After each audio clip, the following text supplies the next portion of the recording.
አንድ ተራ ወንደላጤ ኢትዮጵያዊ 30 ብር እንጀራ እየገዛ የሚበላ ከሆነ በዚህ ሰዓት ላይ ምንድን ነው የሚኮነው? ጠቅላይ ሚኒስትሩ ሚራክል ነው እድገታችን ይላሉ። የቱ ጋ ነው ሚራክል የሆነው? የድሃው አንጀት ውስጥ ጠብ አድርጎ ልጆቹን አጉርሶ ማኖር ካልቻለ የቱ ጋ ነው ሚራክሉ?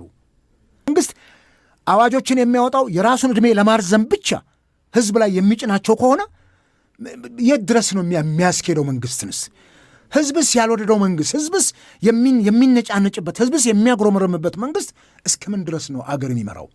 ይህን ቆም ብሎ ማሰብና እነኚህ አዋጆች እኔ በጣም የሚገርመኝ ፓርላሜንታዊ ይሁን እንጂ የእኛ አገር መንግስት ቶታሊ ፕሬዚደንሻል ነው ይመስለው። ኦልሞስት ከጠቅላይ ሚኒስትር አብይ መምጣት በኋላ ፕሬዚደንታዊ ነው ይመስለው። አብዛኛው ስልጣን እሳቸው እጅ ላይ ነው ያለው። ይሄንን በኮሌክቲቭ ሊደርሺፕ እየመሩት ያለ አይመስለኝም። አንዳንድ ጊዜ በራሳቸው ጊዜ የሚሰጧቸው ውሳኔዎች አሉ። ምናልባት ያደጉት ሀገሮችና አሜሪካን ትራምፕ የፈለገ አዋጅ ቢወጡ ያንን ያወጡን አዋጅ ለህዝብ የማይጠቅም ከሆነ ለሀገር የማይጠቅም ከሆነ ይጥሉታል፣ ያፈርሱታል፣ ያመክኑታል። እኛ ሀገር ላይ አይታሰብም። መሞገት እንኳን አስቸጋሪ ነው የሚሆነው። ፓርላማው እጁን ችቦ አድርገው ያወጣና ያጸድቃል። ከዛ በኋላ ማህበረሰቡ ላይ ሲጫን ያለውን ችግር የሚመለከት አካል የለምና እኔ የሚወጡ አዋጆች በሚቀጥለው ይህን ህዝብ እስከምን ድረስ ያጓጉዙታል እነኚህ አዋጆች የሚለውን በደንብ ማየትና መፈተሽ ተገቢ ይመስለኛል። የኑሮ ውድነት፣ የኢኮኖሚ ጫናው፣ የዜጎች ደግሞ ያላባራ ጥያቄ ተበራክተው ባለበት ነው እንግዲህ እነዚህ አዋጆች እየወጡ ያሉትና በተለይ ከግብር ጋር የተያዘው ከነዳጅ ጋር ተያይዞም ሲወጡ የነበሩት ነዳጅ መኪና ላለውና ለሚያሽከረክረው ሳይሆን ለሁሉም ሰው መሰረታዊ ነገር ነው። እንግዲህ የምርት አቅርቦት ከከተማ ከተማ የሚጓጓዝበት ነው። ሁሉም ነገራችን ከሌሎች ከተሞች የሚመጣ ነው። በተለይ እዚህ አዲስ አበባ ላለው ነዋሪና የነዳጅ ዋጋ መጨመር ኑሮ ላይ ምን ያህል ጫና እየፈጠረ እንደሚሄድ የታወቀ ነው። የገንዘብ እንደገና ደግሞ ዋጋውም ይታወቃል። እነዚህ ነገሮች ላይ ትኩረት አድርጎ መስራት እስከዛሬ መንግስት መስማት እያቃተው የመጣው እንደ እርሶ እንዴት ነው እያዩት ያሉት? መንግስት ምንም እየሰማና መፍትሄ እያበጀልን አይደለም የሚሉ ጥያቄዎች ተደጋግመው ይመጣሉ። እኛም በተደጋጋሚ እንሰራለን፣ የምናየው ነው። የግሽበቱ ግን በዚህ ያህል ደረጃ ቀንሷል ይላሉ የገንዘብ ሚኒስትሩ። በዚህ ያህል ደረጃ እድገት አለ ይባላል። ጠቅላይ ሚኒስትሩም ተደጋጋሚ ሲሉ ነበር። እድገት የዜጎች ኪስ የሚገባና ለዜጎች ዳቦ የሚሆን ውጤትን ማሳየት አለበት የሚሉ መከራከሪያዎችም ይቀርባሉ። የእድገት አስተሳሰቡ ራሱ እየገባን አይደለም። እኛ ወደ ታች እያልን ነው፣ ሀገር አድጋለች ይባላል። እድገቱ ለእኛ ትሩፋቱ መቼ ነውና ከብዙ ጥያቄዎች ቀዳሚው የኢኮኖሚን ጥያቄ ነው።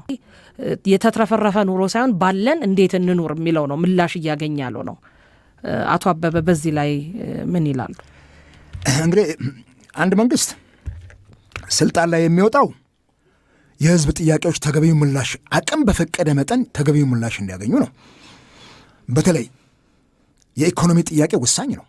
መንግስት ዜጎቹን አጥግቦ ማኖር የማይችል ከሆነ የከፋ አደጋ ከፊት ለፊቱ ይጋረጥበታል። ይህን በደንብ ማስተዋል መቻል አለበት።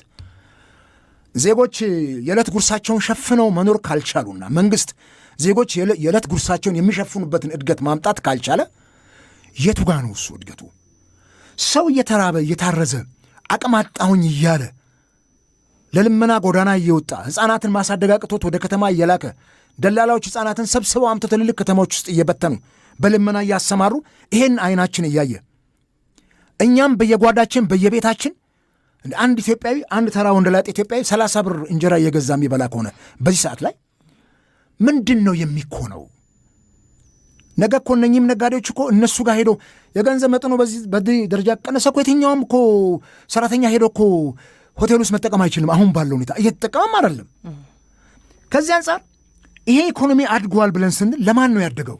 እኔ ቡልቻ ደመቅሳ ነፍሳቸውን ይማረውና ፓርላማ ላይ የኢትዮጵያ ኢኮኖሚ 11% አድጓል ሲሉ ዛሬ በየቲክቶኩ እንደ ቀልድ እንስቅበታለን። የኢኮኖሚ ጠበብት ናቸው እሳቸው፣ በጣም የታወቁ በወርልድ ባንክ ደረጃ የሰሩ ናቸውና እንደው እንደ መሳቅ እናድርገው። የእሳቸው የጥያቄ አቀራረብ እንደው እንትኑ ገርሟቸው ግርምታቸውን እኮ ነው ያጋቡብንኛ ላይና እኔ ሁልጊዜ እሱን ደጋግሜ ሳየው ቲክቶክ ላይ በጣም ነው የሚገርመኝ።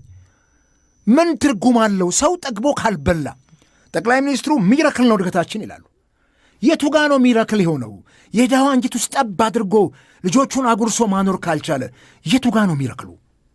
ሚራክል ነው እኮ የሚባለው እድገት የሰዎችን ኑሮ እኮ አሻሽሎ ነው። እድገት ካለ የእያንዳንዱ ዜጋ ኑሮ መሻሻል አለበት። የዜጎችን ኑሮ ያላሻሻለ እድገት